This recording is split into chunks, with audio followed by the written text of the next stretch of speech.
First they bury me alive. Then they put me in a prosthetic mask. Whatever can they do to me next?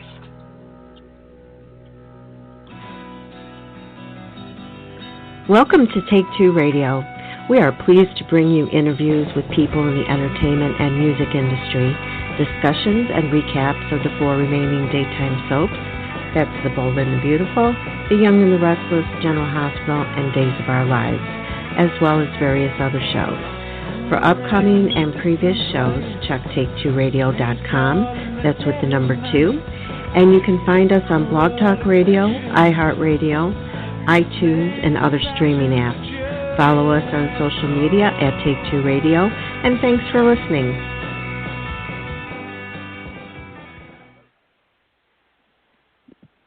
Hey, good evening, everybody. This is David Solani for Take2 Radio Soaps and Review. I'm subbing for Pam, who's on family emergency, and Ian, she wanted me to express her regrets for not showing up because she had a family emergency and she wanted to be here. Oh, okay. Of course, please do the very best. I'm sure I'll get to speak to her again next time. Hope everything's all right. We hope so too. Right. And tonight we have other than my co-host, thanks. We have my co-host Anthony. Hey, Carolyn hey. and Will, and and Candice is running a little late. But Candice will pop in a moment. I just want to introduce. Yeah, she'll be here momentarily. And I just want to say, to start this all out, we have a very special guest with us tonight. I can't tell you how much I respect this gentleman. He and I use that term with the utmost love because I can see him. He's such a gentle in person, and then I see these transformations in the characters he's played, and it's just awe-inspiring. And Anthony, who is this man? Well, all of our listeners, there are only 4 soaps left, and chances are if you've been watching any one of those 4, or at least 3 of those 4 soaps for a long time, you know this man. He entered the daytime arena in Port Charles with an amazing turn as Duke Lavery. He has graced Days of Our Lives. He was Dr. James on Bold and the Beautiful, an interesting and amazing character. He also was on All My Children, to name his soap accomplishments, but he's also graced primetime in shows like Twin Peaks. He's done movies galore, and he is now taking the Instagram world by storm with former co-stars Finola Hughes and Brooklyn Seltzer in an amazing show called Enter Exit, which we will talk about in a little while. If you haven't guessed who it is, shame on you, soap fans. Mr. Ian Buchanan. Hi, Ian Buchanan. How are you, Anthony? Hi, David. How are you? Hello, Carolyn. How are you? Will, how are you? It's nice to be here. Sorry Pam's not with us, but I'm sure we'll get along fine. It is. Sir, I'd like to start with Pam's questions for you. Right. Are you ready, sir? Dive right in, Dave. Okay. This is from Pam. She says, she is obsessed with Enter Exit. Oh, great. Finola and Brooklyn and others are doing together. Mark Samuel. We would all love to see it on television or as a full movie. How did it come about? I had been back about a month. I'd come back from Europe in March, and I'd been back about a month, and Finola and I had been in contact. And she said, should we try to do something while we're in lockdown, about being in lockdown? And I was like, yeah, I don't know. Well, how will that work? And she said, well, another friend of ours had created a series that is actually airing now on, I think, Family Channel. So we kind of discussed sort of ideas, and then got a very old friend of ours, Matt Bourne, who's a great writer, got him involved, and he created the characters and created the show. And then we got down to the very, for me, daunting task of filming my phone and iPad, computer, and I had no idea how it was going to work out. And Brooklyn, of course, was much more savvy and much more adept at all of the technology than either Finola or myself were. And we just would shoot our stuff every day, and then this Chris Kazor, who was our editor, would take it and just work magic with it. And then they added music from another friend of ours, and it was just turned out to be this really nice thing to do. Very quick paced. People like it. People like the format. I think they would like it to be a little longer, but I mean, there's absolutely no way I could have shot any more than 3 minutes of myself on my own. So we'll see. We'll see what happens with it. It's very exciting. But people love it. The comments are great, and it's almost the astounding thing for me is Finola and I connect even when we're not in the same city or in the same room. So it's been that was great. So we managed to sort of have a great relationship between the characters. So that was the fun part. So we'll see, but I'm glad everybody's enjoying it. It's really very satisfying. So, and it's made being, isolated like a lot more interesting for me and obviously entertaining for other people. So. Oh. I don't give short answers. I'm sorry. That's perfectly fine. That's awesome. Another question she has for you says, you have, according to IMDb, you have some upcoming projects, and as a co-producer, and you also play the part of Jim. Is there anything you can tell us about it and your experience as a producer? I produced before, but only theater. When I had tons of energy and I was younger and I didn't really know what it was to be kind of anxious or nervous or be afraid, I produced a couple of plays three plays I was also in, one with Finola actually, and then two revivals and they were all very successful, and that was nice. I liked it, and I think I sort of felt that I'd done this. That was sort of fun, and I got away with it and didn't get burned, and it was great. But I think the production credit you're talking about was only a friend of mine was putting something together, and I did a short for her. And then I kind of reached out to other people that I thought would like to be involved, and that's how I got the producer credit. The producer only came from producing other people. So, I mean, literally just having them sign on and be a part of it. So I think other producers work a lot harder than I do, but that's all I had to do so far. So we're waiting now to go into production on that. It's called 1 Week in Hollywood. So it's kind of, it's interesting. It's been ongoing now. I did the short probably 2 years ago, which it was called 1 Night in Hollywood, and we did it basically just to kind of have a promo, just to show people kind of the premise of the movie, to raise the money, and it ended up being in festivals and winning awards. I won for, I think, supporting actor in one of the film festivals. So it's been a great experience. It's been ongoing now for 2 years. So, but yeah, there you are. To be a producer, I think you have to. I always sort of laugh and say, I'm not old enough to be a producer, but I'm not. Yes, well, yes, you are. So, but. That's my producer hat story for you.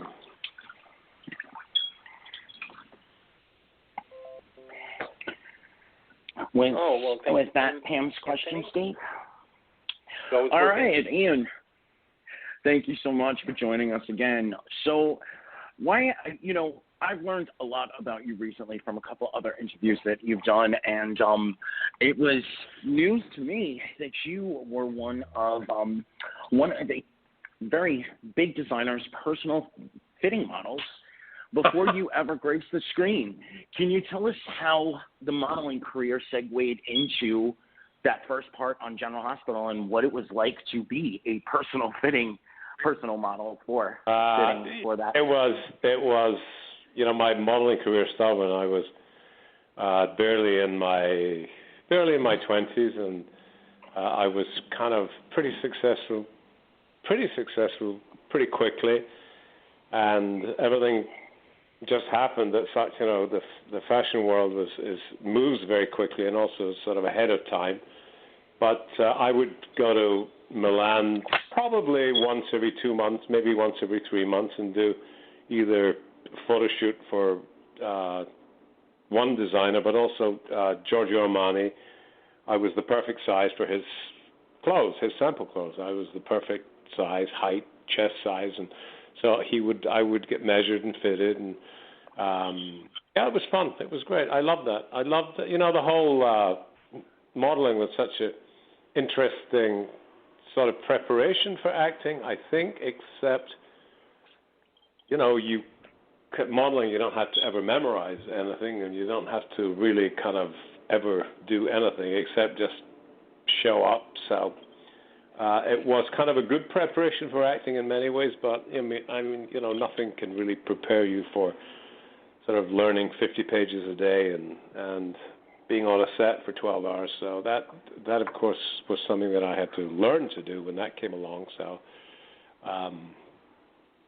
but modeling, doing commercials and things, I guess, was a good preparation for just being in front of a camera. I guess is a good preparation. But then, the secret to what I think is sort of good acting is not being aware of the camera, of course, unless you're actually looking into it. So it's all it's all kind of the same thing, but it's all every area is different. So.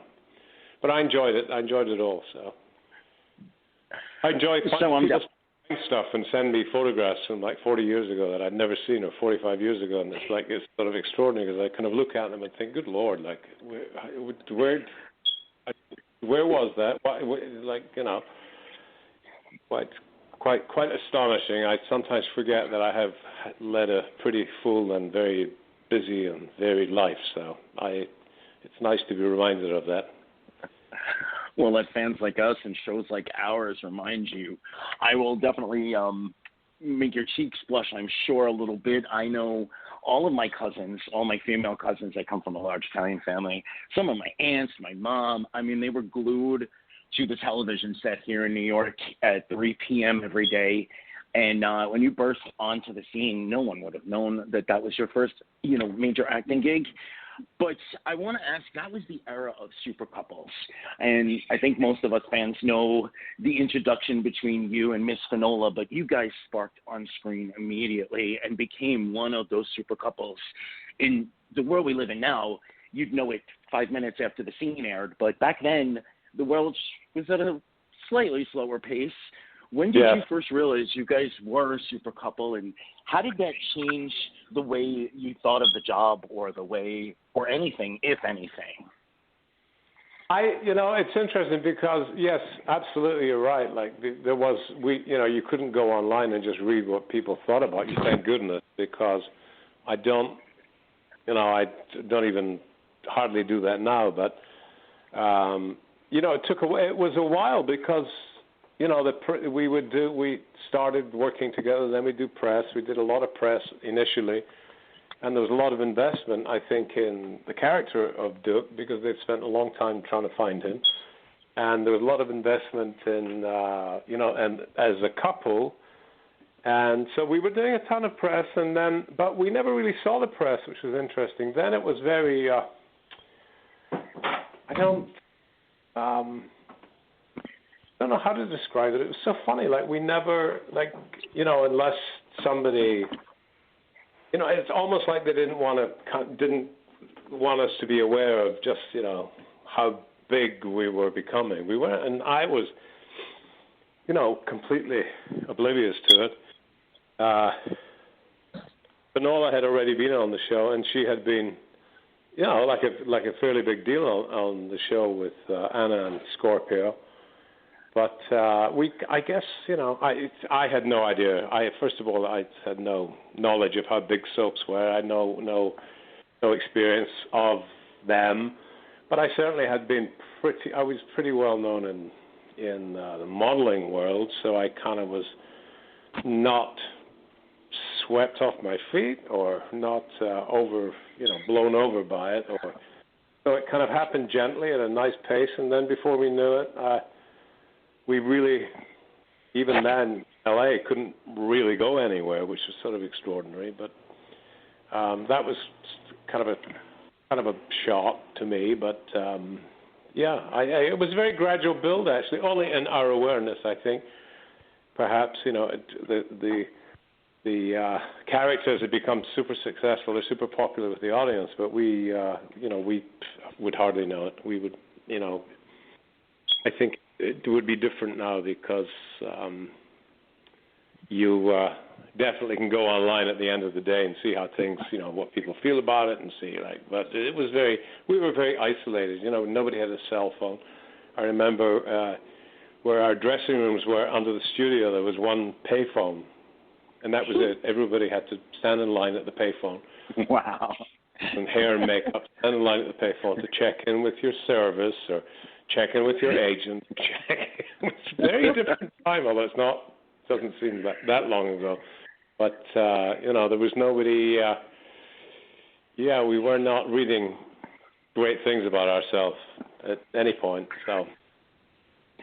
Before I turn this over to the rest for their amazing questions, I have to say you've committed to everything that you've ever done. I mean, you've had some amazing stuff on Twin Peaks. You were buried alive. You wore a prosthetic mask. You played a virgin. I think the fans would love to know if one or two of those, as you started turning the page, you were just like, what? And how am I going to pull this off? Yeah, I think only, I never would ever say, my character would never do this, except I got close to it a couple of times, but the prosthetic mask thing, I was like, well, that really just took a stretch of the imagination, although I guess now since we're all wearing masks at this point, I could probably use my Duke mask just to walk around, but it really took, and I think, Mission Impossible had done the same thing, and other shows had done the same thing. So you just really, the fact that, somebody could wear a mask of the image of somebody else and get away with it is pretty implausible. But I think I just, you just go like, yeah, whatever, okay, I can do that. I'll do it. I don't care. And the hardest part, I think, was being fitted for the mask, actually. I'd done prosthetic stuff before, but not a full head, which was a little it was an unusual experience. I know some people cannot do it, and I didn't really think about it until it was halfway through the process, and I was completely with a straw in each nostril and everything totally covered, and very hot and just baking underneath this latex, but we got it, and it turned out pretty good. So, other things, I think when I played Dr. Warwick, and I think Sheila went into, I don't know, like heart something, or she lost consciousness, and Dr. Warwick, who was a psychiatrist, turned around in the hospital room and grabbed the paddles and sort of paddled her back to life, and I was like, hang on a second, how would a psychiatrist know that? Isn't that dangerous? And they were like, oh, let's just we had a full medical training. I was like, really? Okay. Well, but by the time I stopped laughing, I think she had the giggles, I had the giggles. It was just, kind of like, but you have to commit. As John McCook, Bold and Beautiful, Eric Forrester, lovely John McCook, always said many years ago to me, the thing about being on a soap opera is you wear your heart on your sleeve. You don't get to be subtle, or you don't get to be, underplay anything. You got to just play it full blast and go out and commit to it and just do it. And whether it's highly emotional or whatever it is, you just got to do it. You have to do it. So, which is the element about it that I've always loved. Though I've loved, just going at it full blast. It's like, almost. It's like, being on stage almost. So, I'm not a great fan of low-key whisper acting. It doesn't really work for me. I think I've done things like that, and all I want to say to the other actors, I can't hear you. Could you please, maybe speak a little louder? I can't hear you. Style of CSI and all those other shows, which I've never really found appealing. So the shows I think are great, but that quiet little whispering is just sort of very odd to me. I don't know anybody who does that in their life. So for me, I mean, you've worked with some amazing women, and obviously, Finola, that's a lifelong friendship, but some dastardly, you mentioned Sheila a moment ago, Miss Kimberlyn Brown, and of course the amazing Tanya Walker. Who was the most formidable baddie that you had to play against or, with? Formidable baddie would probably be Kimberlyn, although I loved working with her. She and I have always had a great working relationship. But she was pretty twisted. I mean, that character was pretty twisted. I don't even know how long she had me chained to the dungeon wall, but it seemed like it was weeks and weeks and weeks. So, she was definitely the most formidable, I think. Of a bad, one of the most formidable actresses just in her power is Susan Flannery in the whole daytime milieu. She definitely is one of the most very, very powerful actress, and she got to play Stephanie, who was a very powerful character. So, I like all of it. It's interesting. I've enjoyed my character, and I've enjoyed all of the female characters I've worked with. I have to say that I've never really got to work too much with many of the men, especially. I think maybe I can't really. I mean, John McCook I just adore, so that's kind of always fun. It's like I like kids when we work together. So, but I've always loved. I've always thought the women in daytime are just pretty phenomenal. It's just that they're almost. It's called soap opera, but for me they're almost like opera. It's like they're opera stars. They're just like hugely big, great characters. Yeah. And I love that. I love playing with that. I love playing against it. I love being played by it, and it's great. It's great fun for me. So I'm going to throw it back to David, but I will definitely speak again before we let you go this evening. Have fun with the rest of the questions. Oh, Ian. Okay. Hello? Hi, yeah. It's David again. Hi, David. So, after your departure from General Hospital, they cast a young and talented Matt Cohen to play Dr. Griffin Monroe, who turned out to be Duke's son. Yes. If you were among the powers that be at General Hospital, who would you have liked to play Duke and Anna's son? I thought maybe that's where they were going with Matt. I kind of thought that's probably. I got to work with them once when I went back either as a ghost or an apparition or something. But I thought he would have been a great. I thought that's the interesting thing. All Duke ever wanted was a family, so it's kind of a little, of course, bittersweet. I think that suddenly he's dead and boxed and his son shows up. I think that was just poor timing, poor choice. But he's such a great actor. He was such a great addition, I think, to the show that I wish I'd got to work with him. But he would have. I actually thought he was going to end up being Duke and Anna's son, but or maybe I don't know. They would. I think they were talking about Alex, who's Anna's twin. Maybe it could have been Alex on with Duke or something. I don't know. So we just had to sit amongst ourselves and make all of that up. I think, since nobody else wanted to do anything with it. But good question, David. I think he was great. I liked him. I met him several times, and he was a lovely actor and lovely young man. So. Well, other than the scripted dramas, another fascination of mine is voiceovers and animation. All right. And I like like to see who is actually portraying whom. So what exactly is the process that takes place when you get called in for an animated program?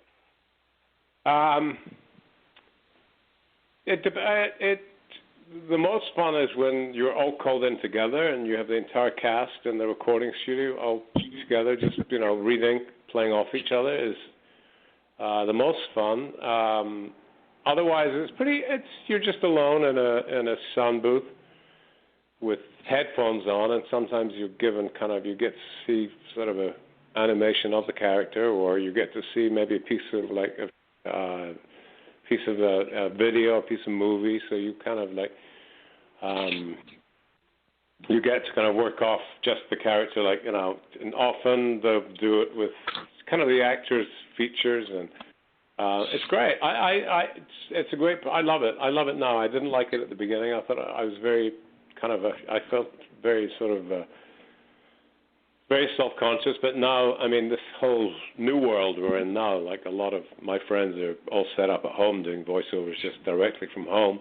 The last voiceover big thing I did actually was a radio live Christmas carol, which I did last winter, just before Christmas, and that was great because we were all in a theater with an audience, and it was a lot of fun. A lot of the great voice people. It was wonderful. It's great. The whole it's a wonderful. It's a nice thing to do because it's very. Everybody says you don't have to dress and you don't have to shave, but that's not an issue for me. But I sort of like it's very creative to bring a character to life just with your voice. It's very creative and very rewarding. So, is there an interview process that goes along to start it off, or sometimes Sometimes you just they'll just ask you to sort of read a line. Either you can do it at home, just do it on the various apps on the phone and also on the computer that are very good and very good quality. I happen to live by a firehouse, which is not good for doing voiceovers at home because no start and the fire engine goes past the window, then all the dogs in the neighborhood start imitating the fire truck. So that takes 15 minutes. So usually I prefer, but now we don't. But since March, I would go to my voice agent who had a sound booth and lay down a sample or lay down a couple of lines of the character. So I hope to get back to that because that was a big part of my life. So I'd like to get back to that as soon as we can. It's just a fascinating world that you can only imagine the voices that come out. I grew up with radio, so it's kind of like I've always liked it. I've always liked listening rather than I like listening and like creating in my own mind, visualizing. So I enjoy it. I like it. I like to listen to great voices, and I think it's a good, interesting world. Well, thank you for indulging me in these questions. It's very yes, of course, David. You're very welcome. Will, you're next.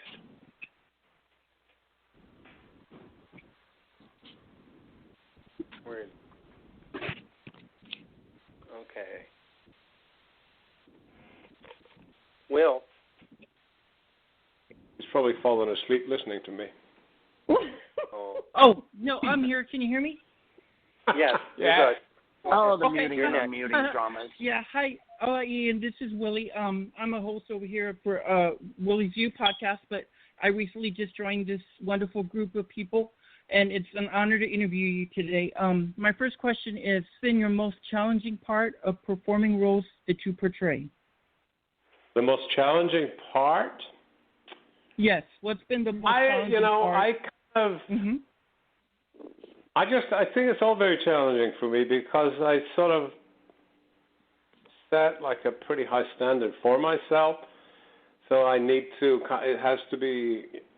I don't want to just make it easy. So I tend to the most challenging part for me is just the preparation and the anticipation of just going in and being creative. And the thing I like about I played a character as, I guess, James Warwick for almost 17 years. But the thing I like a character that develops the way we develop in life, where there are lots of surprises. You don't know what's going to happen the next day. I sort of like that, and I like that. To me is the challenge. Also, I sort of I enjoy that. I enjoy the element of surprise, but also it's kind of stress. It can be stressful just knowing that you have to kind of memorize. It can be 20, 30, 40, 50 pages.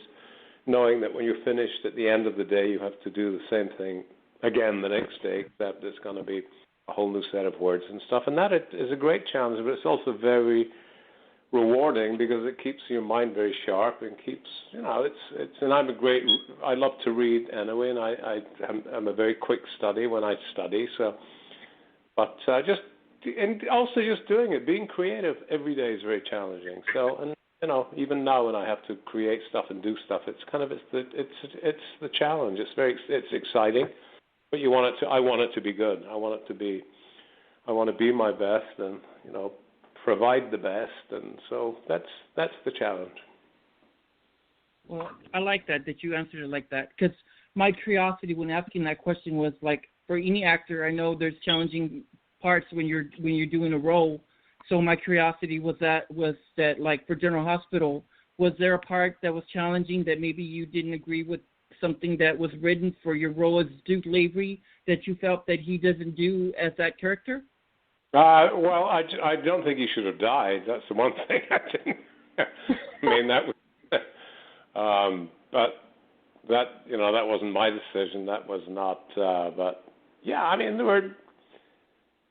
I've never really said something would be out of character because there's so many instances definitely in my life and that I see around me, like just in real life, where people behave out of character. So it's entirely, that's what we do. It's like we behave out of character depending on the circumstances, depending on our needs, depending on where things are going. We can be completely out of character. So I never questioned that, ever, really.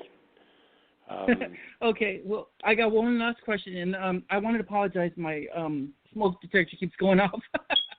But, the second question was, what would be your favorite destination when you go to get away? I've been thinking about that because this is the first entire summer I spent in Los Angeles, even though places I like to go have pretty similar, but too, like climate-wise. But I love Spain. I usually spend a couple of weeks in Spain in the summertime. I love being in Scotland in the summertime. Favorite destination would definitely be, I'd say, Scotland, Amsterdam, Paris, and Madrid for me. So. Awesome. Thank you so much for answering. You're welcome, Will. Thank you. My pleasure. Thank you, Will. CAROLYN? Hi. Hi, Ian. How are you? Good. How are you? I'm good. Good. I would like to know more about Hamilton, Scotland, and how you transitioned to the United States and why. Hamilton. I think Alexander Hamilton's probably put. I think George Hamilton thought he put Hamilton on the map, but because we had a conversation about that many years ago. But I think Alexander Hamilton recently has put Hamilton kind of very much on the map. I was born there. I never spent much time there, although I grew up pretty close to it. From when I was very young in Scotland, I sort of knew that there were other places I'd rather be and things I'd rather do, and I loved cities. I grew up in the country, but I loved cities. I loved Glasgow, which was the big city in Scotland. I loved London. I loved Madrid, where I got to live for a year when I was a kid. So I've always sort of loved cities, and then I got the opportunity when I think in my mind I always wanted to come to America. I had one aunt who was here, and she'd always send American stuff in American dollars for birthday and, baseball coat, jackets. And I got the opportunity when I was pretty young. I met the Ford Model Agency in London. They were there scouting, and they offered me a work visa, not an Einstein visa, I have to say, but they offered me a work visa. Okay. Come to the States, come to New York, and be represented by them. So that's how I initially came to. It wasn't the first time in America. I'd come here to shoot English, British catalogs or French magazine stuff. But so that's when I came, 1981. I first came to live in America. Came to live in New York with the Ford Model Agency as my sponsor and also my representative, and that's when I came here. So. Now, did the modeling agency find you, or was that something that you looked into? How did that come about? I think they would come to. I think it was probably set up by my London agent. I think because at the same time I also met with a Japanese agent, and then after coming to New York, I started working in Japan also. So I was there for off and on for 4 years with Elite in Tokyo. So yeah, it was kind of they would come and they'd kind of open calls where they would actually arrange. They would actually have sought people out ahead from either things they'd seen and asked to meet them, and so I was pretty lucky with that. I didn't. I think they found me. I think they wanted me maybe to be a little taller, but there wasn't much I could do about that. So no. Are you familiar with the Duke of Hamilton's hunting lodge? Yes. My mother-in-law, and when she was a child, her parents, her father was a stonemason there, and her mother was a cook, and she was there till she was about 16. Oh wow!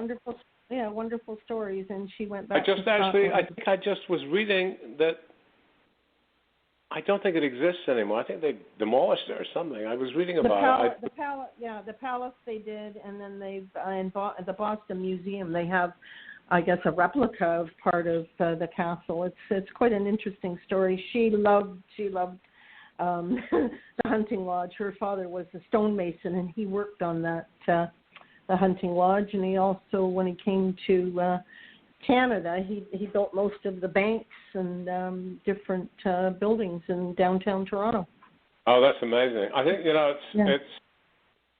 I mean, the parts of Canada I've been to are so much like Scotland. Yes. That even Victoria looks. It's amazing. First time I went there when I was in Vancouver and I went to Victoria Island, it was amazing. People were dressed the way people dress in Scotland, and the buildings, everything looked very Scottish.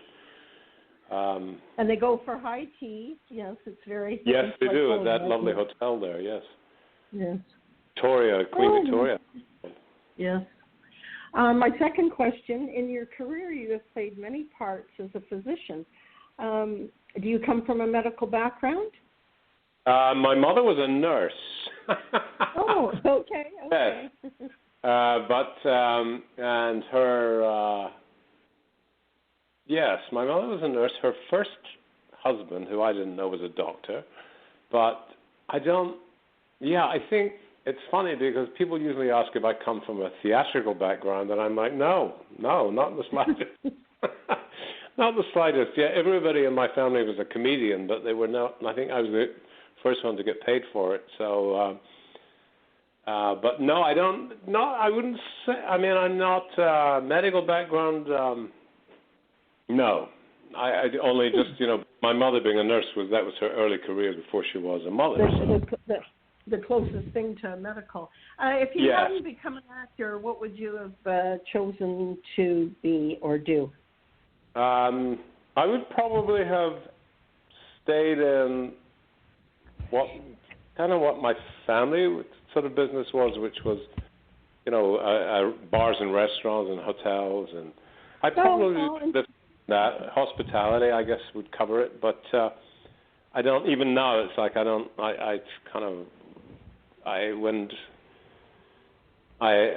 even like going into restaurants because all I see is kind of it's like I know what goes on, so I'm like, well, yeah. Would have been that probably would have been my life, I think. Although I think when I was very young, actually, I would have liked to have been a veterinarian, but so that I hadn't even played a vet on television. But that's kind of what I thought would have liked to be when I was very young. I was interesting. Surrounded by animals. It was always like, a bird with a broken wing or something like, something needed to be rescued or taken care of or nursed back to health. So I kind of was, that's what was my thing for when I was very young. Oh, well, thank you very much for that. It's a great interview. Thank you. Yeah, very nice meeting you. You were on Instagram? I am on Instagram. Yes, I'm on Instagram. And also with our show Enter Exit is on Instagram too, on Finola Hughes' page and also on my page. Okay. Mm-hmm. Great. Thank David? you, Carolyn. Candace? Thank you. Okay. Hi, Mr. Ian. Nice to finally talk to you. How are you? I'm good. Hope all is well with you, sir. Well, it's good. It changes on a daily basis, but each day is a new challenge. That's how I see it.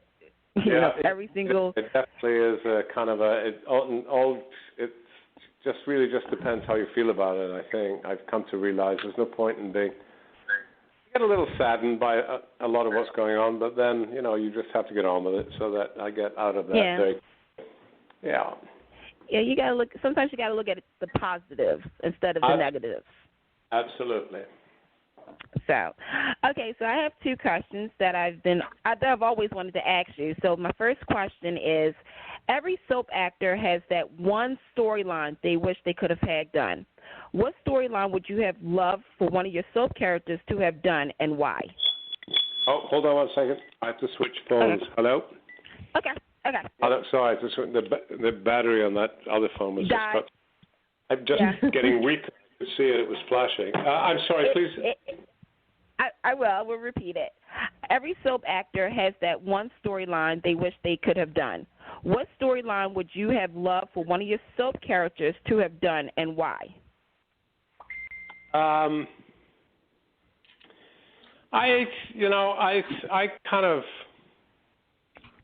liked every story that sometimes I kind of wish perhaps the story of like Buchanan had continued for a little longer. Mhm. Not that as they say in the soap world, like happy people bore the audience, but I would have liked to have seen them have a little kind of less drama, less.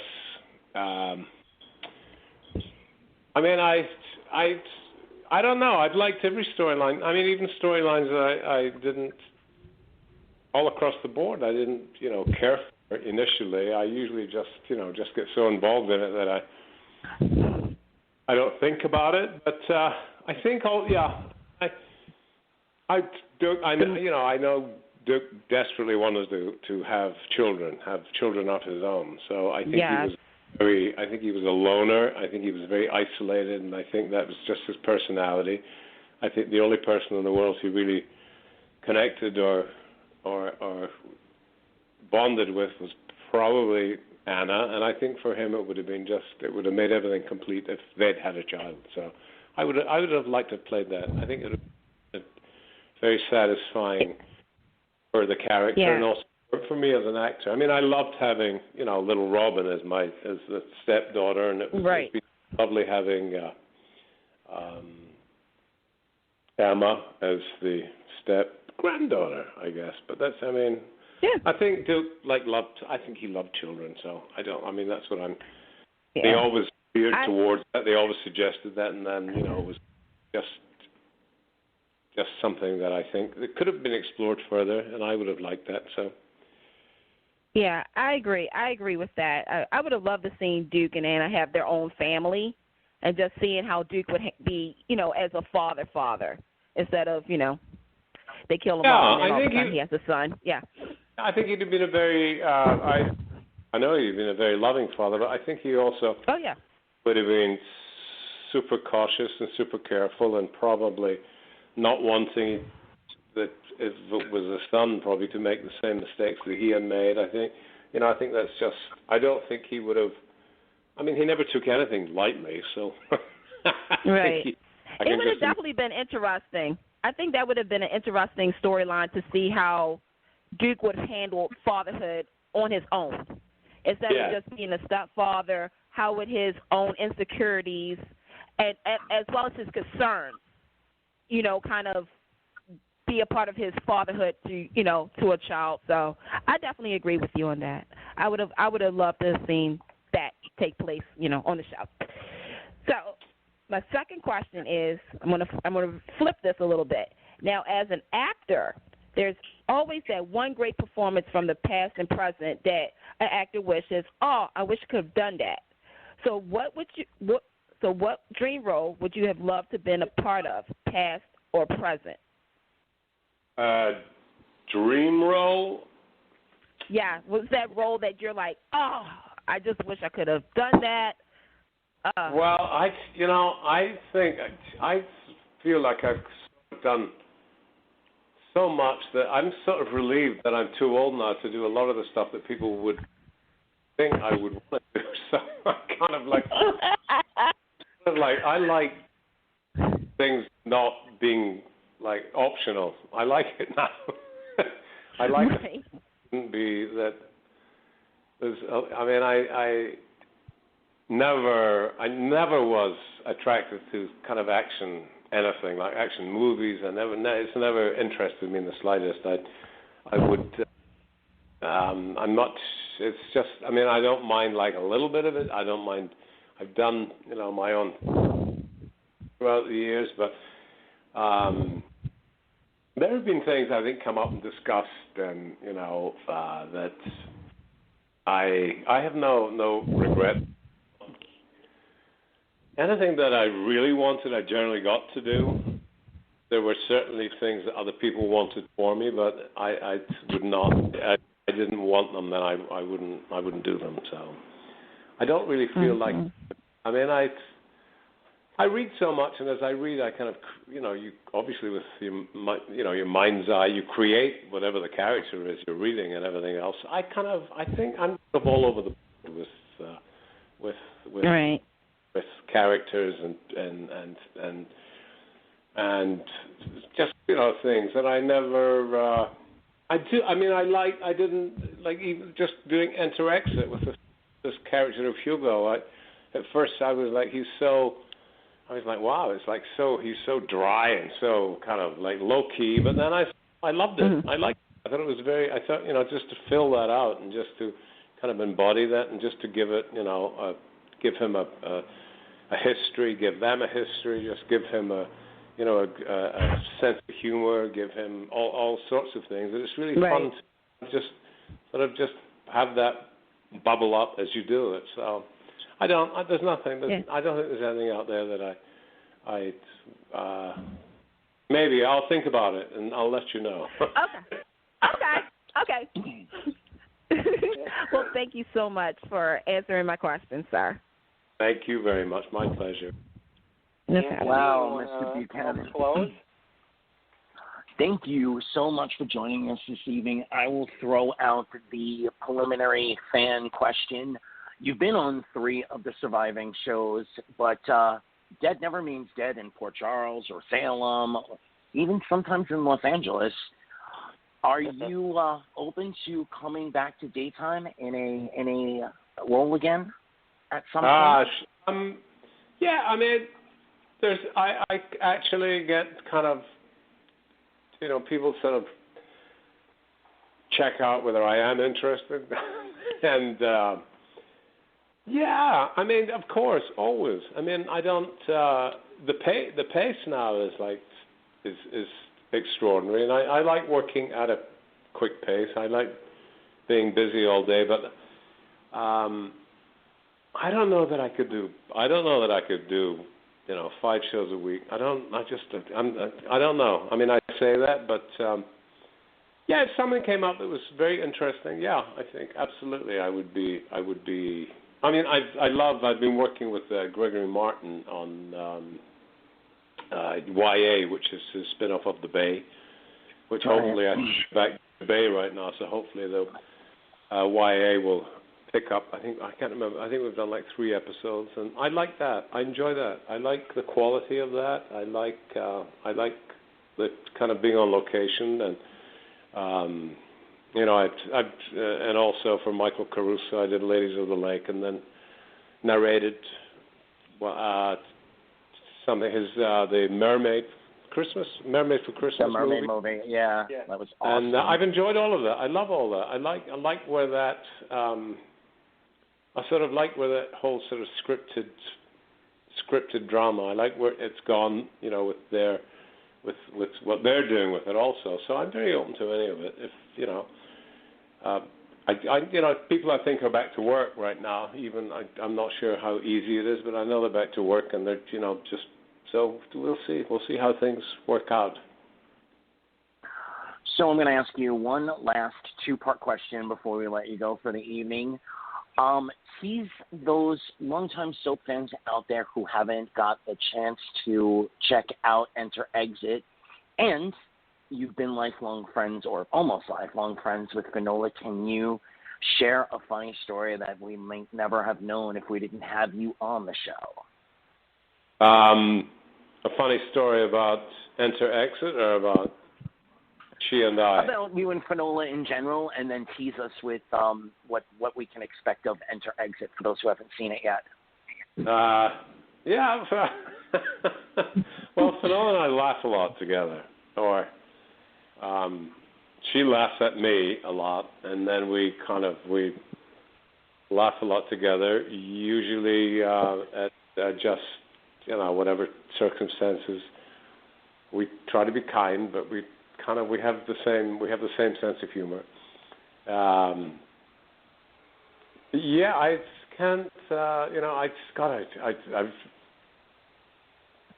rarely seen her, but usually when we see each other, there's always something like we entertain each other like highly. But I don't know. I can't think of one particularly. It's okay. I mean, I can't because it would be she and I together, like someplace, like just our take on something, probably. I think she actually, in creating Enter Exit, and with her, and also with the writer, who we've both known for 35 years, who, we met when he was a kid, he managed to incorporate, I think, a lot of our sensibility and a lot of our humor into the characters of Hannah and Hugo, which is interesting. It's great. She and I laughed a lot while we were making that because it was a lot like us, and it was basically it was me on my own, her on her own, in our own homes, shooting ourselves, speaking to each other. So it was pretty. I think it's very entertaining because of that. It brings a sort of intimacy. It brings a lot of our friendship. It's something that you can. I definitely would say. I mean, that you could see we've known each other for most of our lives. So, yeah. But funny. That's another one I'll get back to you on.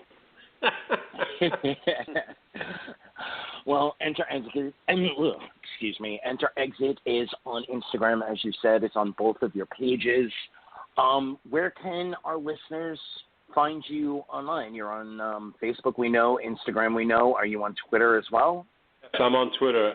Kilt KILT USA. Kilt Trip USA. And yes, on Twitter. Well, you were here on Take Two Radio Soaps before my tenure. It was about 7 years ago. So please don't wait another 7 years. Come back and visit us again real soon. Thank you so much for sharing your stories with us tonight. Absolutely. It's been my pleasure. Thank you all very much. I hope everybody stays safe and well and healthy, and we'll get through this. And, I look forward to speaking to you all again very, very soon. And I'll pay attention to what's funny in my life, and I will think about what I've missed out on, and then I can then answer those questions. Have a great night. Thank you so much. Thank you all very, very much. Have a good evening. Thank you. You too. Thank you. Bye. Thank you. Thank you. Bye, everybody. Thank you. Bye. Thank you. Be well. Bye. Bye. Thank you.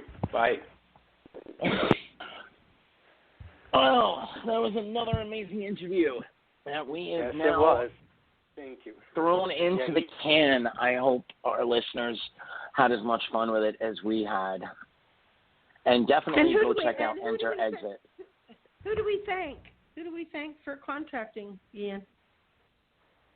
Well, I mean, the show speaks for itself, but I did poke a little bit. Okay. Yeah, he is such a gentleman. Yes, he is. Yeah.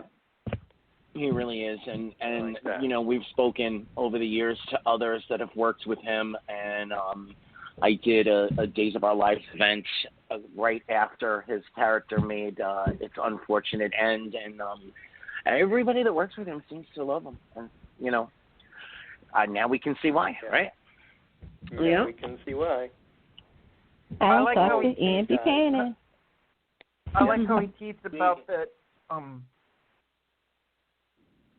Go ahead, David. Go ahead.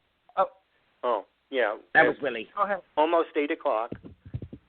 So how much can we get done? I just want to say that I liked how he was teasing in the interview that he teased that he wanted more for Duke Lavery to have with Anna, as far as more storylines.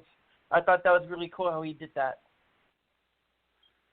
Yeah. I think all the fans did. I think all fans felt cheated in the sense that they didn't really get, a full. I mean, say what you want, Duke and Anna, they were a super couple, and the fact that they kind of didn't extend their relationship into the territory of having a child of their own, and kind of experimenting, like exploring that side of him as a father. That still, to this day, that kind of rubs me a little bit, and the way they ended the character. Yeah, I have to say, I mean, it was definitely an amazing and interesting turn to have him being Duke Lavery, being played by Faison under the masks, et cetera, et cetera. So, he got to do things like, kick Jason's shot body into the river or the harbor. Mm-hmm.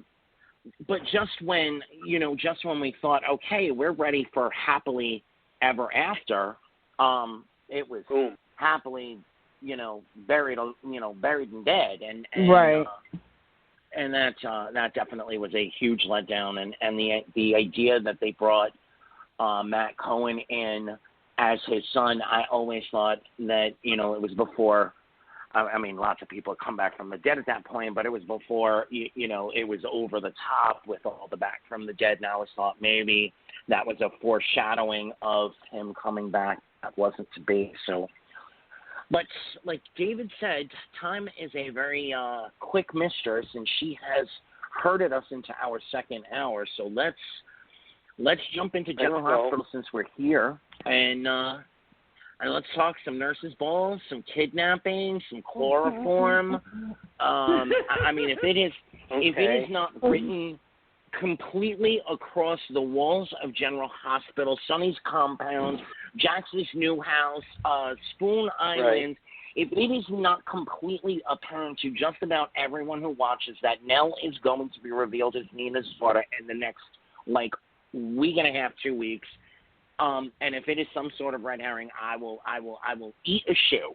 But I mean, come on, they are spoon feeding us the fact that Nell is Nina's daughter. I am on the edge of my seat to see how she'll use that to get out of the mess that she has created yet again. I for one, I'm with you. I'm really excited about that. I can't wait to find out the revelation of that Nell is actually Nina's daughter. I think that's going to be exciting.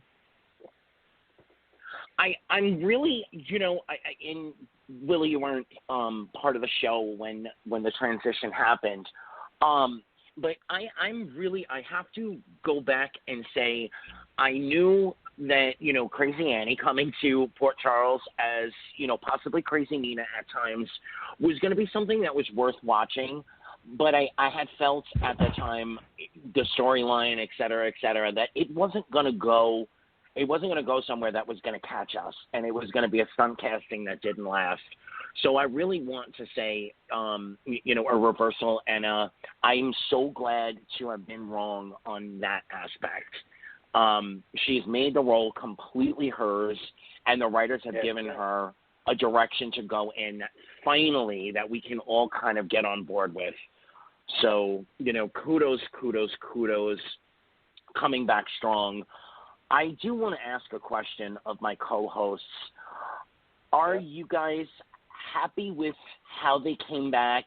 Obviously, I'm thrilled that they found a way to continue the Nurses' Ball and to honor, although they were beating us over the heads with how they chose to do it. But are you guys happy with how they came back, or were you expecting more? Let's go. Well, I want to go to Candice first because I know you got something to say, girl. Yeah, and I'm gonna add to Candice's.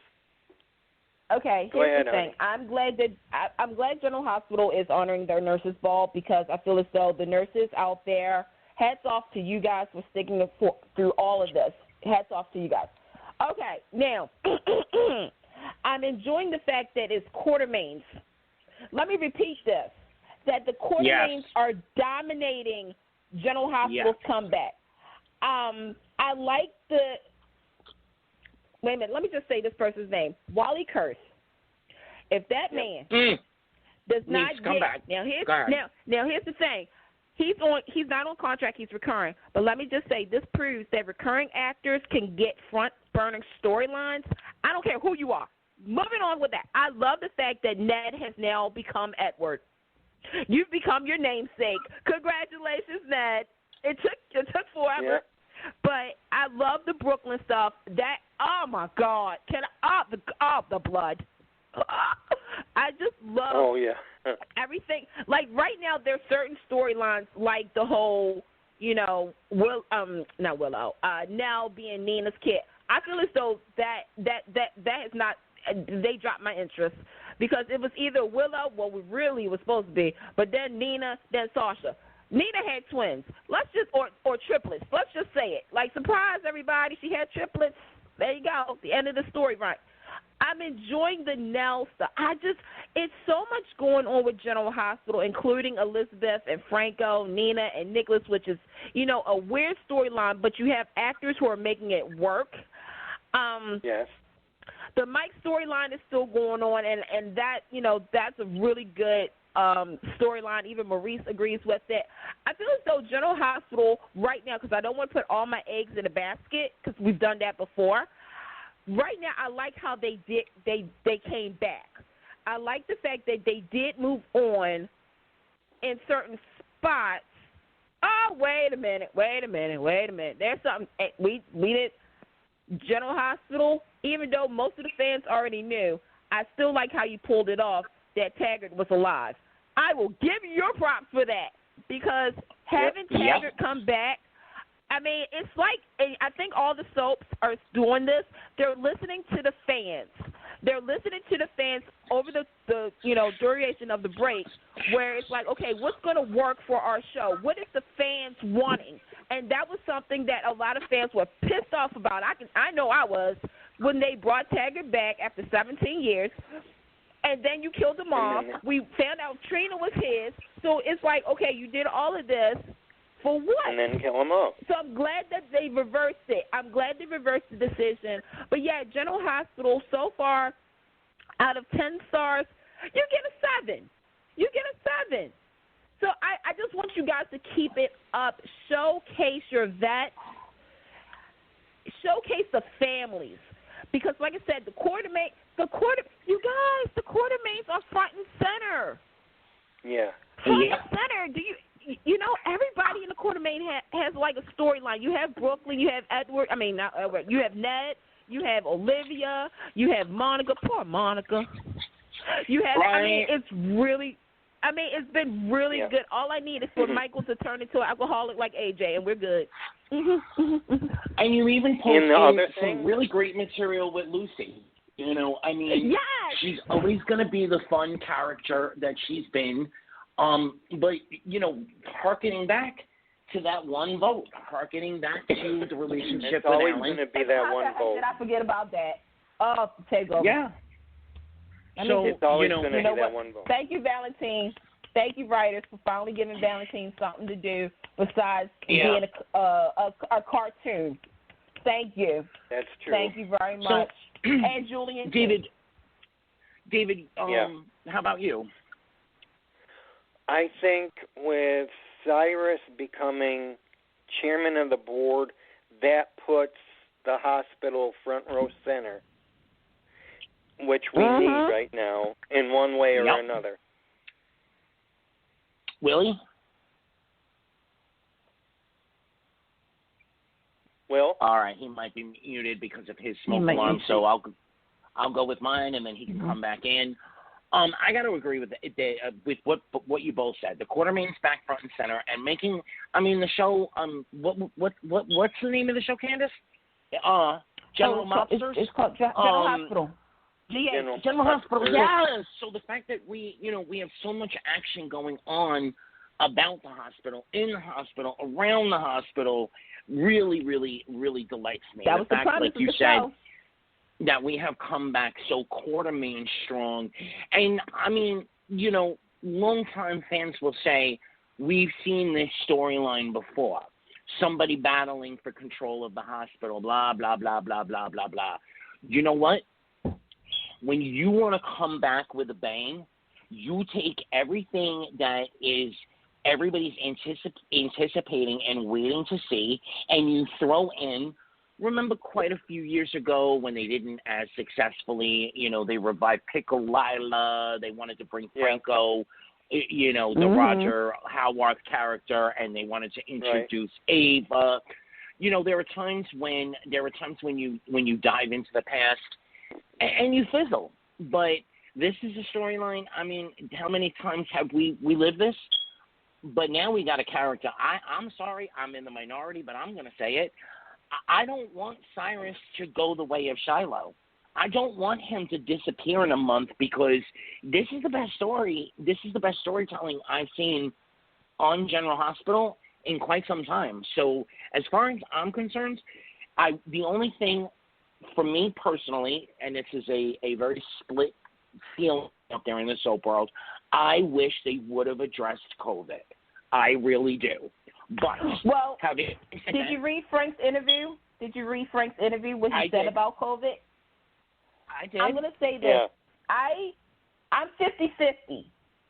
I'm 50-50 because that's why with the nurses' ball, because I know a lot of fans had mixed emotions about the nurses' ball.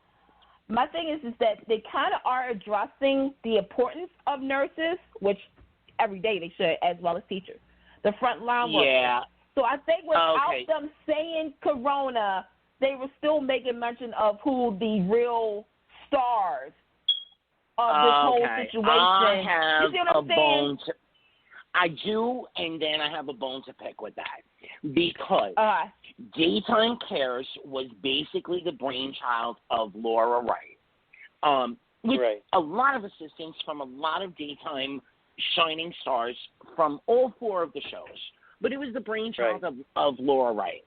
So if you were going to turn, and I'm so glad that they did what they did. I'm so glad that they honored the nurses' ball, that they took the opportunity to beat us over the head, because quite honestly, it was almost as bad as that commercial in a show commercial 2 nurses' balls ago. Candice, you know what I'm talking about. So it was almost that bad beating us over the nurses' ball. Aww. I wish they would have taken the opportunity to actually turn it into a fundraiser, to actually do something. That's what okay. Candace wanted too, didn't you, Candace? I said that, but then you wanted the numbers I and costs. I wanted, so basically what I thought, because here's the thing, the Nurses Ball was exactly what probably in the next couple of weeks you're going to be seeing at the MDA telethon, which is, they're not going to really have everybody there and whatnot. I did say to make it more interactive, it's like, okay, if General Hospital would have done like Parks and Rec, have the fans call in and make a donation, and General Hospital ABC would have matched it. Now, here's the thing. I will say, and General Hospital could have, if you called as well as make a donation, you get an autographed copy of something, right? A T-shirt, exactly. The nurse's ball. Or you get a pre-recorded message, and those who make outstanding donations get a full-on phone call back, etc. Right. What kills me is, and we've discussed this on this show before, is days of our let me say this too, Anthony.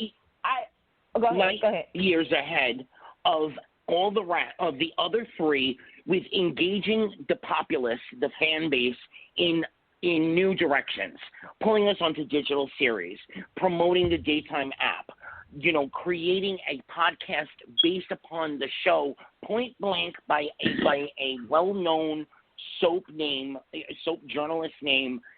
So this was their chance. This was their chance to do something outside of the box. I'm going to backtrack it because here's the thing. As much as I would have loved for them to have done that, I also have to think about, okay, first and foremost, because I said this on social media, the donations would go to Feeding America or to frontcareworkers.com or to Daytime Cares where they can split up the money.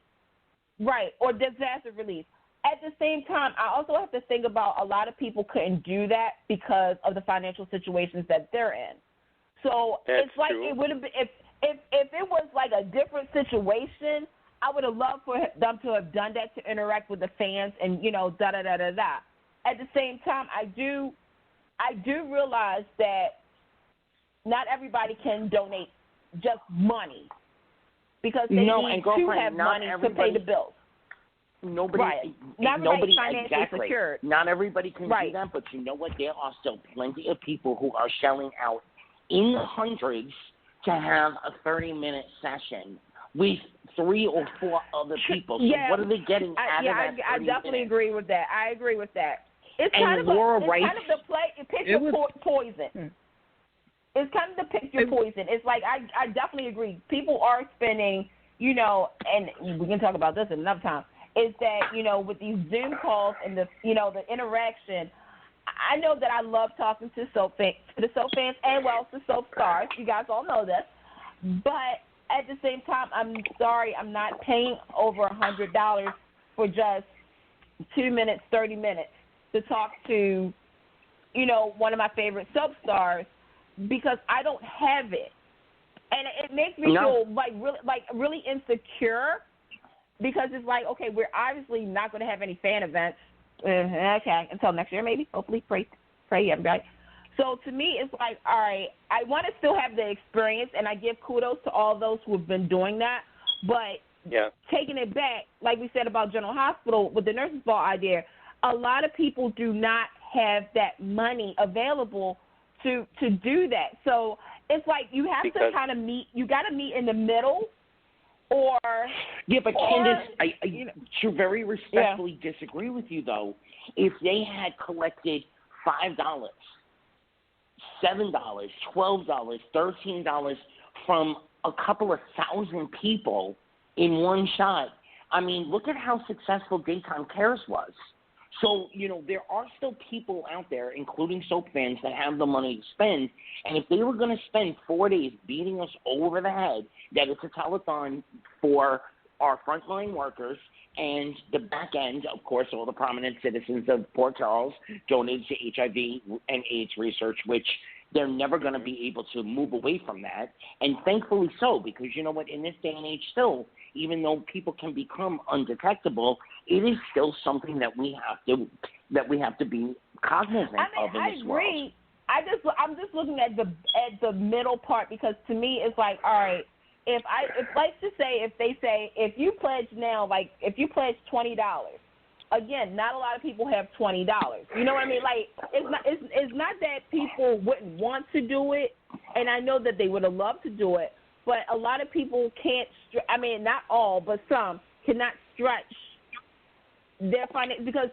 Let's be real. A lot of people lost their jobs who watches General Hospital and all the soaps. Girlfriend, you know, I would have found, I would have found $25. I would have found $50 to hear my name on General Hospital. To hear even Peter, who and we'll get into Peter at some point, I'm sure. But really? Even Peter saying, "Oh, we just got a phenomenal donation from Mr. Anthony Corona," I would. The opportunity, having seen what Days of Our Lives has done with the opportunities that they have put forth, I would have thought that this would have been the perfect opportunity for them to say, "Hey, you know what? We will ask these actors to donate 6-7 hours worth of their time to sit there and man phones during." These broadcasts and maybe 2 or 3 hours after the broadcast to sit there and take actual live calls and live donations, then turn around and take a hospital somewhere in one of the hot zones and donate that money directly to protective gear for that hospital. It was good having General Hospital back. I like the pacing. I like the pacing on General Hospital when they returned. The stories are getting hot, and the nurses' ball was really good. I like that we're revving up between Nell and Nina, finding out that they're related to each other. That's going to be major ratings. I think it's going to be like perfect for. I am truly hoping that Candice is right and that she gave birth to twins and that not Willow. I'm hoping it's Sasha. I'm hoping it's Sasha and Nell as her two daughters. I truly am. I told you triplets. Yeah, that would be great. I would love for Sasha to be another one of Nina's children. But did you not all hear a rumor of that Sasha's supposed to be leaving General Hospital? Have you heard anything? I haven't heard anything. I haven't heard. Okay, so I saw that online, and that's from one of those websites that puts things up based upon looking at storylines and seeing, maybe this will happen, so let me report this now so that when it happens, I look credible. What Sophia, whatever her, Matson. Her personal Twitter feed said, "I'm not going anywhere." So okay, that's good to hear. That's good to hear. As far as I'm concerned, if the actress herself says she's not going anywhere, then I'm going to believe that. Now, in some other amazing casting news, which will lead us into the next soap, I was so thrilled to find out that, well, unfortunately, the meeting between Y&R executives and Hope, Kristen Alfonso didn't go anywhere. Unfortunately, but you know what? Maybe that's the best thing. Maybe she'll pop up on General Hospital and be where she really. Oh my God, if she turns up on General Hospital. But I digress. Miss Courtney Hope, Sally Spectre, Boo Thang to Mr. Chad Jewell is now taking her beautiness, her phenomenal acting skills that were displayed sometimes on The Bold and the Beautiful, to Genoa City, and she will be the next vixen to grace the screen for an hour a day in Genoa City. And we were told what possible 3 characters she could play by a certain website.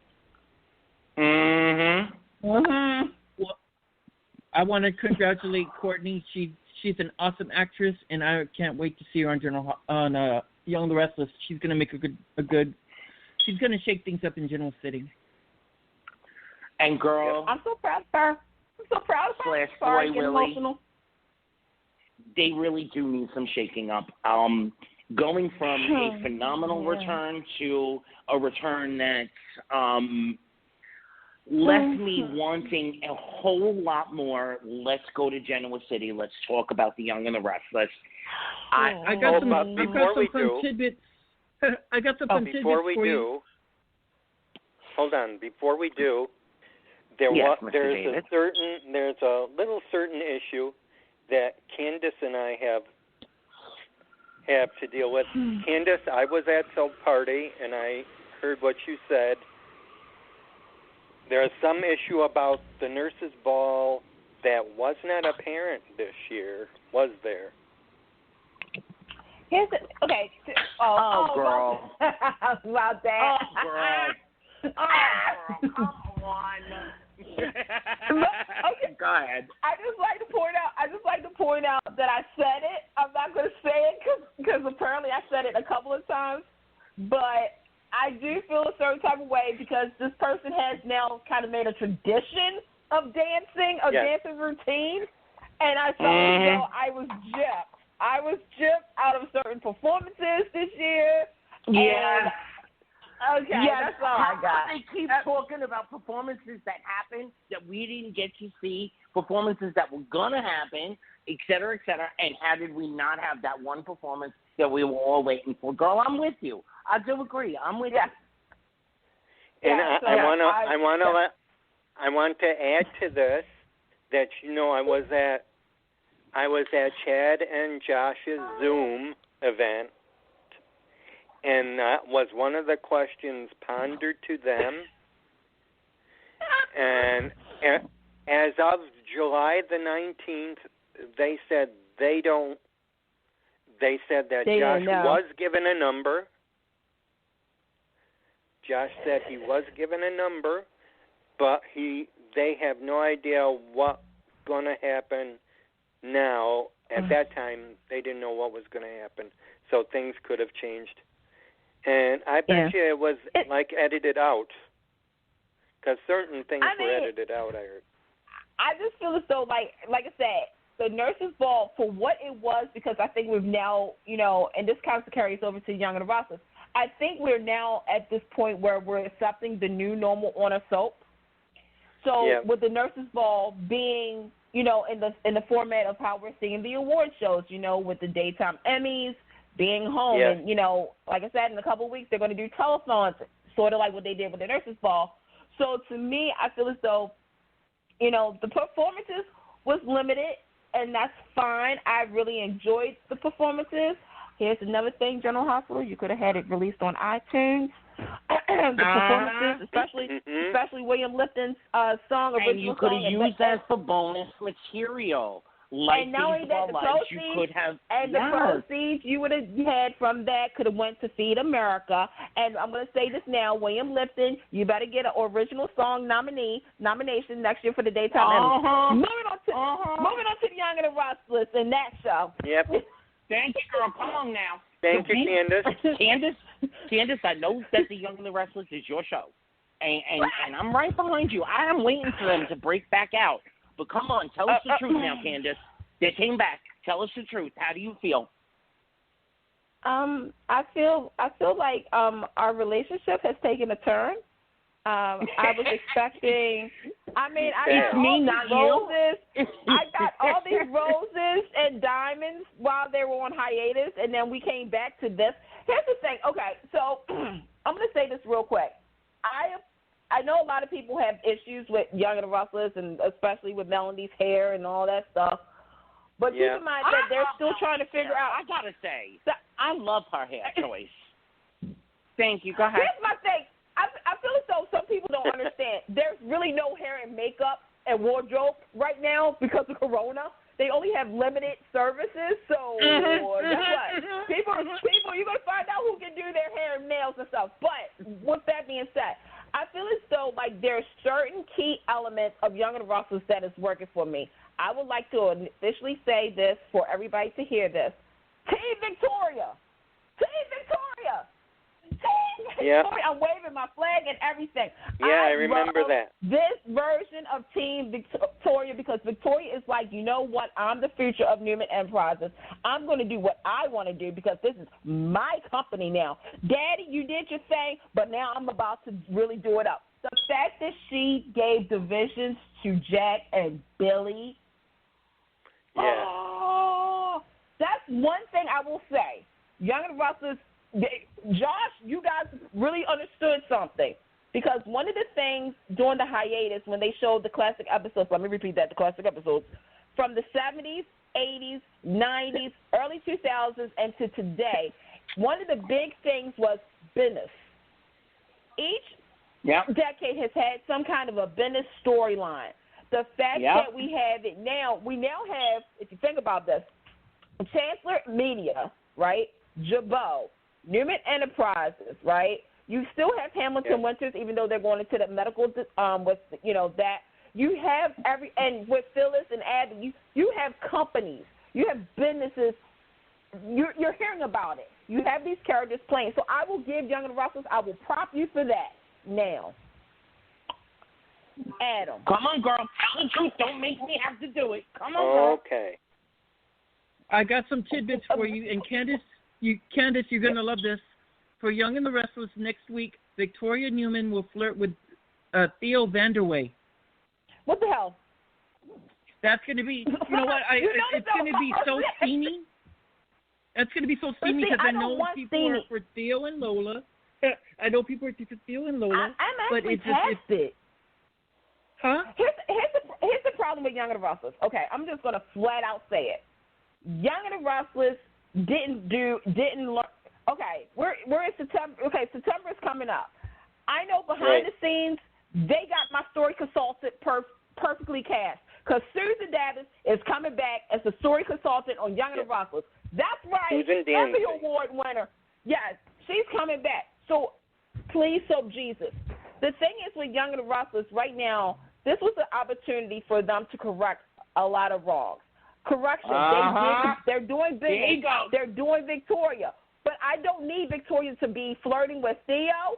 I don't need Victoria to be flirting with Billy. I don't need Victoria to be flirting with anybody. I need for the Ice Queen to be true to herself right now. With Theo, and true to her Newman daddy is.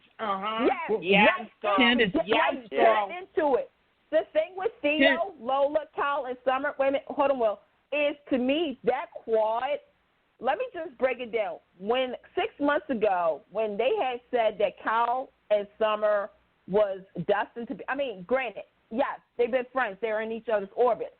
But the thing is that quad of Theo, Lola, Summer, and Kyle, they felt they messed it up. They easily messed it up.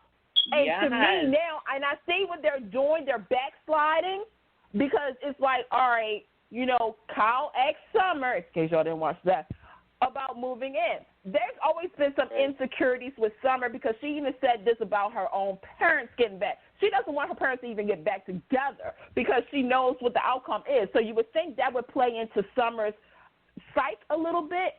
So now you got Theo and Lola, and that was fine. But to me, something still doesn't add up. And I'm wondering, because they've been kind of playing it, that something is up with Lola. Now, could it be her health? Because if it's her health, I'm going to say this right now. Josh, I know every single storyline you did over on One Life to Live. I remember Sunset Beach. I give you props to Sunset Beach. I know what you did over on Days Were Alive. If you do what I think you're going to do with Lola, Kyle, Summer, and Theo, with the kids, I'm just going to be saying you should have did this months ago because you were doing it. You're backsliding. Same thing with Amanda. I don't think I need to tell everybody about what they're doing with Amanda, but stay tuned to Young and the Restless because we're pretty much going to get the story that we asked for a year ago. I get it. You're now under pressure, sort of like somebody else on another soap we'll get to in a minute. But you had opportunity to do it. I don't care about Adam. I don't care about him killing somebody. I don't think he did it either. But if we're going to go, I don't think go he there. did it either. But it's a waste of story time. Yes. It's a waste because it's Adam. It's the same thing. Victor's hovering over a secret of Adam. So at the end of the day, is Adam going to be like, thank you, Daddy. I now understand everything that you've ever done was for my best interest. Okay. I am so sorry for acting like an a-hole all these times. I just okay, right Candice, now I'm going to have to shoot the big white elephant in the room. Yep. I have to do it. They had such a momentum going with Sharon. Such a momentum going with Sharon. I know. Come on. Candice, Candice, I agree with you. I feel with the Adam storyline, there's going to be more I have to the to breathe. story, and I would have put it past Victor to try to manipulate Adam just a little in this situation. That maybe he's pushing it so that Adam can bend to his will, so he can control him the way Nick always said about how Victor controls the family. It's not even that anymore. Oh, girl, Willie. Come on. It's not even that. Here's the wait a minute. Well, let me say this. Here's the problem, is that I've been watching the show since the first Adam of Chris Eden to Michael Mooney to Justin Hartley to Mark Grossman. And out of all the times that they've done this storyline with Adam, something has always been Adam versus Victor because of Hope. Let me remind fans at home, Hope did not want Adam nowhere near Victor. So all this animosity that Adam has, it didn't come out until later because he wanted to prove himself to Victor, okay? Victor always tried to protect him. The problem is that how many Adams did I just now say we had? 4. Each one of them, except for Justin Hartley. Except for the Justin Hartley one. I will give him his props on this. They kind of just made amends where Justin's version of Adam and Victor was like, you know what, you do you, I do me. The fact is we're doing this about, rewriting a situation with Adam to either make Hope look bad and Hope's dead, or make Victor or justify everything that Victor has done to Adam. I'm going to be honest with you. Mark Grossman is a very great actor. Love him. Like him. There was no need for all this. I don't understand why every time they bring Adam honey, back. but you know where it's going to go. You know exactly where it's going to go. It's going to be Adam versus Victoria. Because as much as Victor wants one of his children to step up and be able to take the dynasty, he can't stand it happening while he's still got breath in his body. So when one of his children gets too much, he's got to pick one of them. And unfortunately, or fortunately, depending on your view of things, Nick is never going to be that child. So it's only Adam. And let me not talk about Abby. Nick did try, and so did Abby. But neither one of them has that killer instinct. Wait a minute. Exactly. You're right on that, too. You're right on that, too. But also you should know with this Adam storyline, even when you like it or not, they are going to bring the Elisa Montalvo. She's supposed to be coming back to come after Adam for revenge. So that'll be interesting. And the other kid that I wanted to throw to you guys for Young and the Restless, it's just a rumor I keep hearing. It's rumbling around. It's that Michael Damian is scheduled to return sometime next year on Young and the Restless. Okay. Oh, Michael already said he's been interested in doing it. Let me flatten this out. Let me flatten this out right now. Michael has told them point blank that he will come back for a storyline arc. He is not interested in coming back to Canvas for the unforeseeable future. He would like to play a storyline arc out. So I love me. Y'all better get. I love me, Danny. I love me some Michael Damian. I look back at all that he brought to the show. Rock on. But unless y'all come up with something that meaning, Josh and the team, unless y'all come up with something that really makes it worth my while, then don't even bother. We've got enough veterans that are not getting played the way they deserve to be played, that you're going to bring Michael Damian back for 4 months because he, needs to reinvigorate his career? Something happened with Daniel, something's going on with Tracy, but, and I agree. I like Michael Damian. Michael Damian is like, here's your special treat because you've been really good. Hey, here, he comes into town and he comes in and he talks to Phyllis, throwing the shade around, talking to Cricket and to Paul and stuff. It's like Danny is the friend that comes in every 6 months just to catch up with you. He brings a little flavor, and then it's like he's gone. To me, now, what Young and the Restless needs to do. We don't need that now. Right. No. Young and the Restless needs to one regroup. little tidbit that you'll love. I'm going to call this speed. Speaking of I'm going to call this speed. That is a speed. There's going to be a hospital line coming up. Turn around and take a look at Days of Our Lives and General Hospital and look at how to play the people that you have on canvas right now, the people that you have on contract, and bring them up and give them some storyline. Give them stuff that's needed to play with. But here's the thing, too. I'm going to say this. Time. What all these soaps need, because, look, let's really call the elephant in the room. All the ratings really were lower than their normal, and Days was one of them as well. And to me, I feel as though they do need to bring something to the table to reinvest with the fans. So if they have to, look, I'm just going to say it right now. Young and Restless knows exactly who they need to bring back. And I bet if this person actually came back, 9 times out of 10, you're going to see an upgrade. And that's Victoria Raoul. I won't even sugarcoat it. Yeah. That's something. Yeah. With General Hospital, here's the thing. I'm glad that they're doing certain things, but let's be real. The flirtation of the idea of 2 actors coming back to General Hospital, it may make or break General Hospital. In other words, it could go either or. And that's Vanessa Marcel, Tony Geary. Actually, I'm going to give it a say. Tony Geary, Jane Elliott, Vanessa Marcel, Jonathan Jackson, and I don't know, somebody else. Days of Our Lives, look, Allison Sweeney is coming. Let's go to Days. Well, you gotta go to Days. Before we go to Days, let me just throw out that tiny little bit. So you open the door, Candace. I'm going to walk right through it. Tony Geary has been back in L.A. for 3 weeks. I'm just saying. And I know people are like, no, yes, for a story arc, not permanent. They need something to bump back up, because I feel as though, let me just say this, and it pertains to Days. Right now, each soap needs that extra attention, okay? And the fact that these ratings, I'm not counting classic episodes, because classic episodes dominated the hell out of the ratings, okay? Girl, let me stop you. Let me stop you right there. And let me tell you a quick little story. Days of Our Lives. Story time. They were the only ones that were airing original episodes all through this. They had storyline already in place, so on and so forth.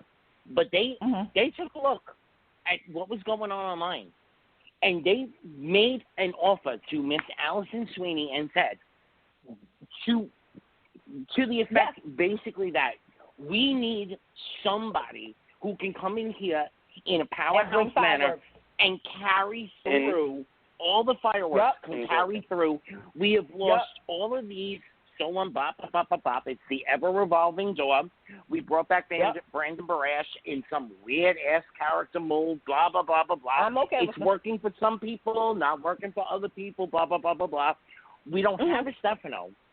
You know, the Patch thing, they recognized the mistake that they made, having made Stefano 2.7 or whatever the hell it was, and they should not have made that. They should not have closed that storyline out. But nobody expected COVID to happen. So now no one expected there's no consistency. Who do you bring back? You know, as much as people love Marlena, a.k.a. Deidre Hall, as much as people love John, they don't bring the fire no more. So they had to. And they basically, for all intents and purposes, begged Allison Sweeney, please give us a year. You can talk about re-signing after that, but please give us a year. Does Dave, no, here's the thing.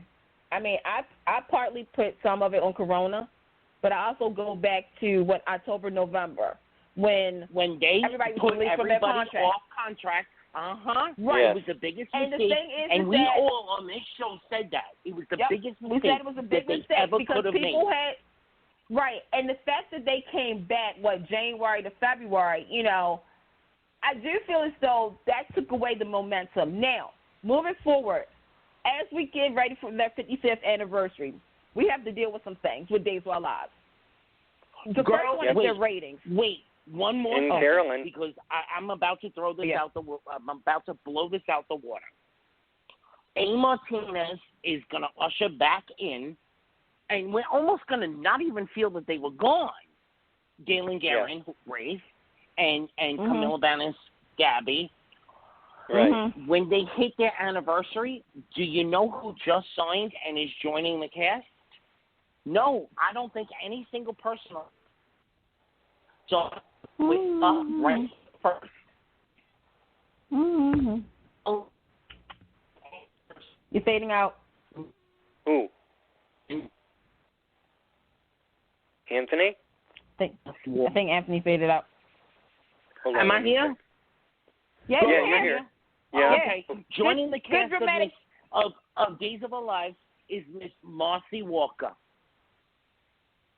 Are you serious? I'm serious. I'm serious. Dave knows exactly what they're doing. I don't know who she is. I don't know who she's going to play. But the fact that she's going to be on screen at the same time as A. Martinez, okay, Dave, you're still playing with a full deck, and I'm ready to see where you're going to go with it. Ready to see where to play. Here's the thing. I have issues. I have real issues.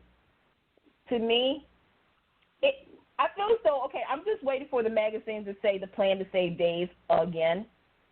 Because I do feel as though now, okay, you're busting out the big guns, okay, when you should have been doing all of this earlier this year. Again, I understand, like, Corona, I get it. But to me, they were the only shows that have original episodes. They only hit number one once, and that was August, one time. And y'all know my biggest pet peeve is I don't feel... 4 weddings and a funeral. Ha, ha, ha. Right, Yeah. and I feel as though, like, they should have promoted the hell out of it. Now, with that being said, I would like to commend the writers of Days of Our Lives, and I know, Sin fans, you're going to say something, but I'm being real with you. I like the angst that's going on. It should have happened before the wedding. I love the fact that Sierra... Girl, I got to say this, though. Okay? Go ahead. They did build up the whole 4 weddings and a funeral and blah, blah, blah, blah, blah, blah, blah. Yeah. We ended up with Eve back, who's chained up and who's being whipped and who's being blah, blah, blah, blah. And then she's still alive? Are you kidding me? Are you kidding me? So, when this baby is born, first off, Allison Sweeney, second off, and Marcy Walker, third off, y'all had better have a plan in place to play with these people. But wait a minute. But Anthony, wait, there's more. Because I know. All right. So they let go. Okay, the writing team has changed. Okay. Again. So their script editor is now the breakdown writer. And one of their long-term writers is gone.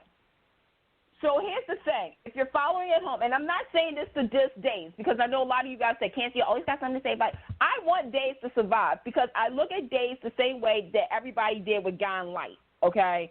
And the parallels between Days and Gone Light are not that different, okay? The fact is that within the house that Corday built, right now, Greg Mean is gone. A man who's been with that show for 30-plus years in various positions. You have writers, breakdown writers, script writers. You have writers going in and out. You had one of the most, and I try to remember, like, this wasn't as bad as 2012, 2007, and 2004 with the bloodbath of the actors, okay? Luckily, some of them came back.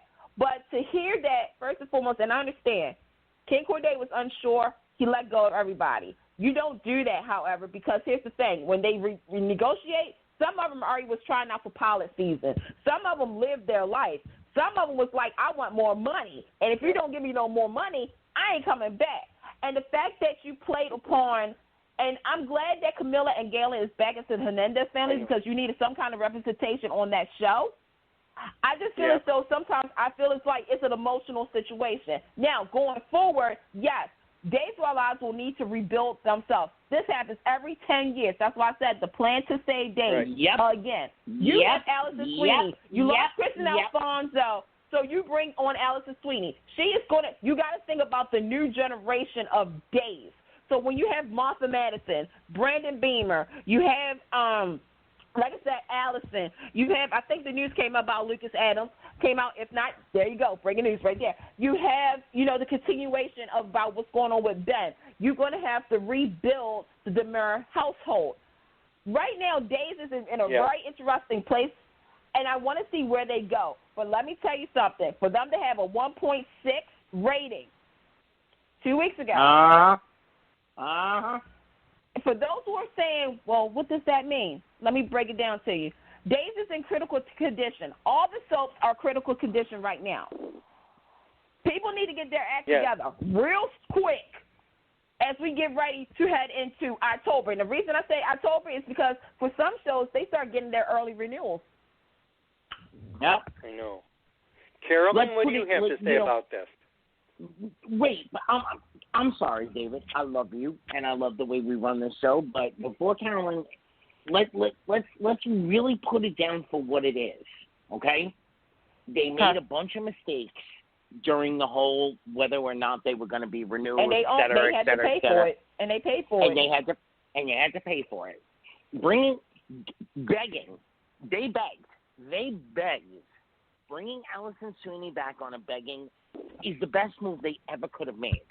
There is no one, besides the fact that they can get James Scott to come back, that's the only other one that's going to bring the fire enough, that's going to bring enough to the show to keep us watching.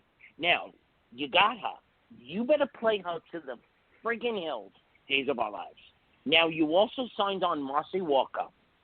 You better play this to the hill because this is Custer's last stand.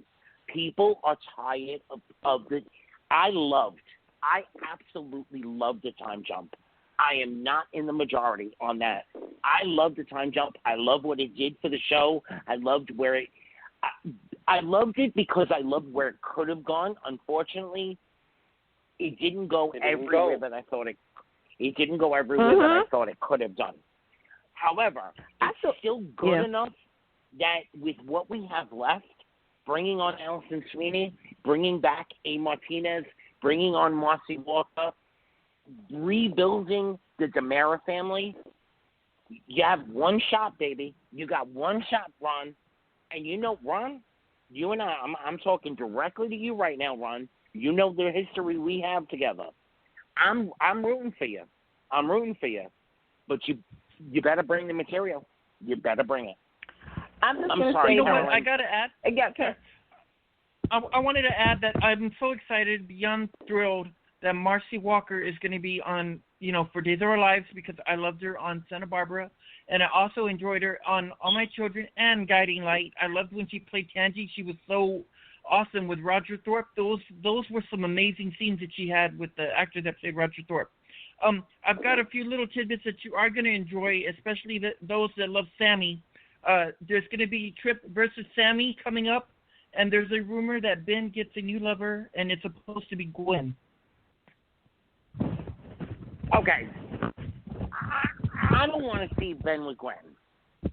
Oh, my God. What's it going to be called? How do you even merge the two names together? It's Ben and Gwen. Yeah. But Gwenny? Oh, I think what it is they're running out of ideas for Ben. Like, they don't know what to do with them now that Sierra's supposedly gone. They put her with Sammy. Not even put her with Sammy. Here's the problem. And I'm just going to nip it in the bud. Not all the time do you have to have a character in a parent when their partner goes. I am so over, to me, I want to see where this Ben storyline is going to lead. Because here's Candice, the thing. I agree with you, but we're in the minority. Everybody is going to want to see who is going to rescue Ben from the darkness that's going to happen. Down the line. You don't have to do it so ASAP. And I think that's the problem that I had with soap stuff for one. That they rush to put somebody Sierra goes Friday, I think. Is that their date? So on Monday or Tuesday, I don't want to see somebody being like, Ben, it's okay. I'm here. And then all of a sudden hear the music playing, and meaning that this person is going to be with Ben now that Sierra's gone. I need to breathe. I'm like, oh. Like, when Blair and Todd, broke up, I mean, yeah, there was, Taya, but you got a break in between. And I think, here's another thing, Ron, me and you, we got some history too. One life to live, baby, okay? Slow your roll. Slow your roll, because I already know what you got in plan for Jake and Chad and Abby. Now we got to let Carolyn have her say. You are so correct there. All right, go ahead, Carolyn, girl. Queenie, come on, Queenie. We get passionate. I do want to thank Ron, though, for bringing back Lucas Adams' trip, because he's my favorite. Thanks, Will. Carolyn, are you there? Carolyn? Let me check. You know what Carolyn is doing? Wait a minute, hold on. She'll pop back in. We got one more soap to cover. She's on, Carolyn. I think she dropped. Okay, we got 10 minutes and one more soap to cover. So we go ahead over to Los Angeles and the Bowls. Hello. Oh, there you are. Okay. Go on, Carolyn. Go on, Carolyn. What do you have to say for all of this? Carolyn? She comes on. Queenie girl, we love you, but we have 10 minutes left and we have one more soap to cover. So let's take the red out of Los Angeles Carolyn, and talk about Brooke and Ridge again. I'm not talking about this. David.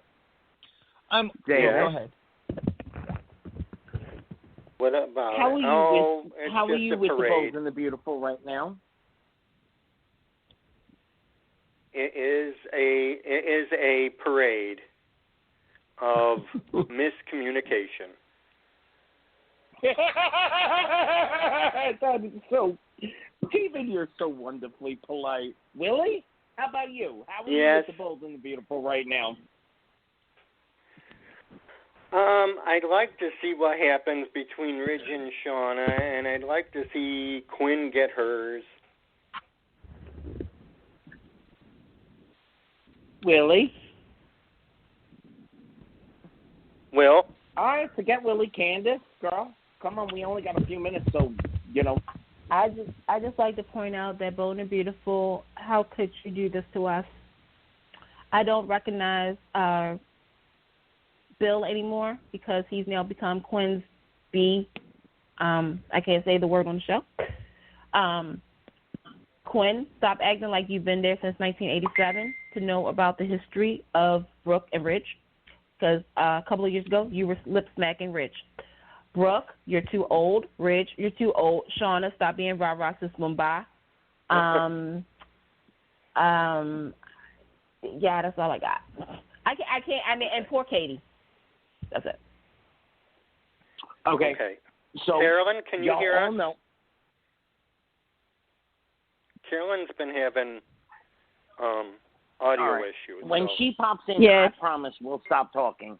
But okay, so here we go, Bold. I'm gonna lay it out right now for you. Okay, here's the deal. Nobody really cares anymore about Brooke and Ridge. I don't think that there is a single Bold fan out there who is that invested anymore.